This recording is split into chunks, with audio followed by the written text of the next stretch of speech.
February 24th, 2022, Russia launched the largest military invasion in Europe since World War II. Its air force had more than 10 times the combat aircraft Ukraine possessed, modern fighters, advanced surface-to-air missiles, and electronic warfare systems specifically designed to blind and suppress enemy air defense. Russia had spent years modernizing the VKS, its aerospace forces, into a force NATO considered a credible peer threat. Every Western analyst expected it to establish AIR superiority within the first 72 hours. Some expected it within the first 24 hours. By the third day, Russian aircraft were cratering empty fields. An anonymous Defense Intelligence Agency source put the assessment plainly. Under half of all Russian missiles were hitting their intended aiming point. The world's second largest air force, operating against a country with a fraction of its resources, could not achieve air superiority, could not suppress Ukrainian air defenses, and could not protect a 60-kilometer armored convoy sitting stationary on a highway north of Kyiv for days, while Ukrainian drones picked it apart. The question that defense establishments from Washington to Beijing spent the next 2 years trying to answer was not whether Russia had failed. That was obvious. The question was why. And the answer changes how every air force on Earth plans to fight the next war. Russia's failure was not a failure of equipment. Its aircraft were capable. It deployed the Su-34 bomber, the Su-35 fighter, and the Su-30SM. These are not obsolete platforms. They are modern, sophisticated machines that NATO had spent decades studying and respecting. The VKS, Russia's aerospace forces, flew more than 300 combat aircraft into the theater. It had cruise missiles, precision-guided munitions, and electronic warfare platforms. What it did not have was a functioning SEAD doctrine. And without SEAD, nothing else worked. SEAD stands for Suppression of Enemy Air Defenses. It is the mission that makes every other air mission possible. Before your bombers can hit targets, before your fighters can establish air superiority, you have to blind and destroy the radar networks and missile systems that will shoot them down. The United States has spent 30 years refining SEAD into a precise, coordinated process. The F-35 maps emissions. The HARM missile hunts radars. Electronic warfare jamming suppresses what survives. The result is what happened over Iran. Over 1,000 bomber sorties. Not one aircraft lost to a radar-guided missile. Russia attempted suppression of enemy air defenses, known as SEAD, on day one of the Ukraine invasion. It struck more than 100 fixed radar sites, surface-to-air missile positions, and munitions storage facilities. And then it stopped. The assumption built into Russian planning was that one night of strikes would paralyze Ukrainian air defense permanently. The job done, the bombers could fly freely. The job was not done. Ukrainian crews had moved. Ukrainian air defense doctrine, shaped by years of conflict in the Donbass and trained partly on NATO procedures, was built around one principle. Never stay where the enemy last saw you. Disperse, relocate, come back up somewhere else.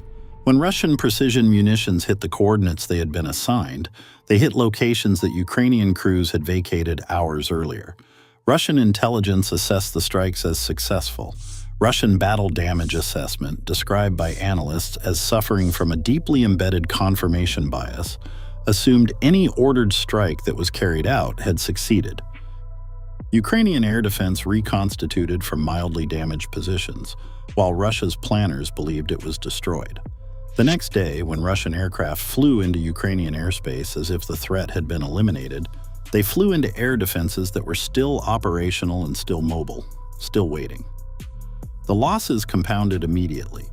Within the first week, Russia had lost a significant number of aircraft to Ukrainian S-300 and bulk systems, to manpads, shoulder-fired missiles in the hands of soldiers on the ground, to everything that was supposed to have been neutralized. Russia's Air Force response was immediate and revealing. Russian aircraft stopped flying over Ukrainian-controlled territory. They retreated to standoff distance and began lobbing cruise missiles from Russian airspace, far from the threat envelope they had failed to suppress. The 60-kilometer convoy north of Kyiv became the defining image of what happens when an air force fails. 60 kilometers of tanks, fuel trucks, and artillery pieces sat stalled on a single highway, unable to move. No close air support protected it. No armed helicopters screened it. No air cover at all. A convoy that size, stationary on a single road, is not a military asset. It is a target list. Ukrainian TB2 drones, cheap Turkish-made unmanned aircraft that cost a fraction of any Russian fighter, worked the column systematically. The world watched satellite imagery and social media footage of vehicle after vehicle burning on the same highway. The Russian Air Force that was supposed to dominate Ukrainian airspace was flying sporadic missions from a safe distance, accomplishing almost nothing in the ground battle, while a drone that any mid-sized military can afford dismantled the armored spearhead of the second-largest military on Earth. This was the image that stopped defense analysts cold. It was not because it was unexpected in theory.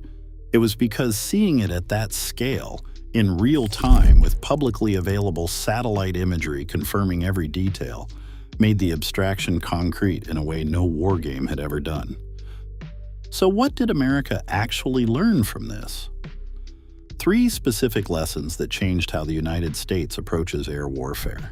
The first is that suppression of enemy air defenses, or SEAD, is not an event. It is a process. Russia treated SEAD as a one-night operation, but the United States now treats it as a continuous campaign. Over Iran, F-35 aircraft, Growlers, and HARM missiles suppressed air defenses not once but systematically over weeks, degrading the network rather than striking it once and declaring it finished. The difference between Epic Fury's 80% network degradation and Russia's failed one-night strikes is doctrine, not hardware. The second lesson is intelligence and battle damage assessment. Russia's battle damage assessment process confirms strikes as successful because confirmation bias in its command structure made failure unacceptable to report. Ukrainian crews vacated positions and the strikes hit empty ground while Russian planners updated their maps as if the threat was gone. The United States invested in real time, continuous intelligence feeds, cross-reference satellite imagery, signals intelligence, and human intelligence specifically to prevent the kind of targeting failure that left Russian missiles hitting empty fields. The third lesson is the cheapest and most important. Drones changed everything. Ukraine proved that a $25,000 TB2 could destroy a multi-million-dollar armored vehicle when no air defense was overhead to stop it. Russia had no counter-drone doctrine. Its air force had no plan for the swarms of cheap unmanned systems that began operating at every level of the battlefield. The United States took that lesson and has been building counter-drone capability into every platform and every doctrine it has developed since 2022. The Russian Air Force failed because it never solved the SEAD problem, because its intelligence told it what it wanted to hear, because its battle damage assessment confirmed successes that never happened, and because it fought a ground war without air support in an era when every vehicle, every convoy, and every supply line without air cover is a target for something cheap enough to fly 100 times for the cost of what it destroys. That is the equation Ukraine proved on a 60-kilometer highway north of Kyiv. And that is the equation every air force on Earth is now redesigning itself to either exploit or survive.